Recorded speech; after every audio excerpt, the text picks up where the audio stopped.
Hello friend, welcome to my channel. आपने ये news देखी होगी, सीपी राधाकृष्णन बने भारत के 15वें उपराष्ट्रपति।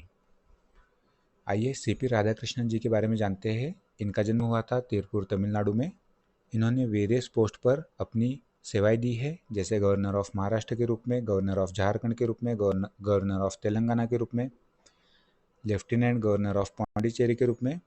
1998 में ये लोकसभा के लिए इलेक्ट होते हैं कोयम्बटूर सीट से। बीजेपी के यह स्टेट प्रेसिडेंट भी रहे हैं तमिलनाडु में।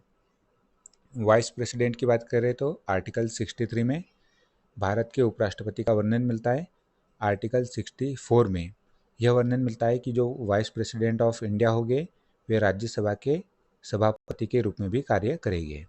आर्टिकल 66 इम्पॉर्टेंट है। आर्टिकल 66 में उपराष्ट्रपति के इलेक्शन का वर्णन मिलता है। उपराष्ट्रपति का इलेक्शन में कौन कौन पार्टिसिपेट करता है आपको पता होगा। पार्लियामेंट के दो हाउस है, राज्यसभा और लोकसभा। राज्यसभा और लोकसभा के nominated as well as elected member उपराष्ट्रपति के चुनाव में भाग लेते हैं और वोट देते हैं। इसमें राज्यसभा और लोकसभा, ठीक है।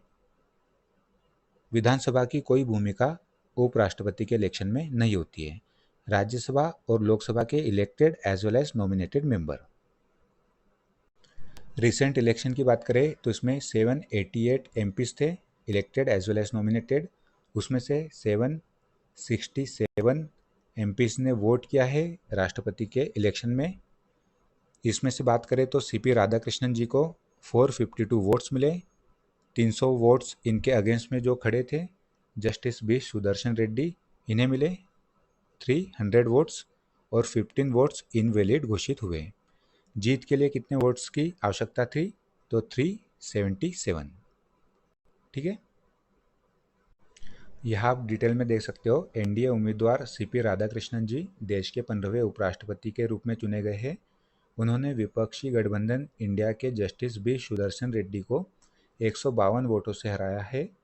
मंगलवार को हुए मतदान में 788 में से 762 सांसदों ने वोट डाला। राधाकृष्णन जी को 452 वोट्स मिले, जबकि सुदर्शन रेड्डी जी को 300 वोट मिले। 15 वोट अमान्य कर दिए गए हैं और जीत के लिए 377 वोट्स की ज़रूरत थी, ठीक है। इसके लिए मैं डिटेल वीडियो लिया होगा जिसमें हम ओथ और आदि की चर्चा करेंगे, वाइस प्रेसिडेंट के वेरियस जो आर्टिकल है उसके लिए, ठीक है।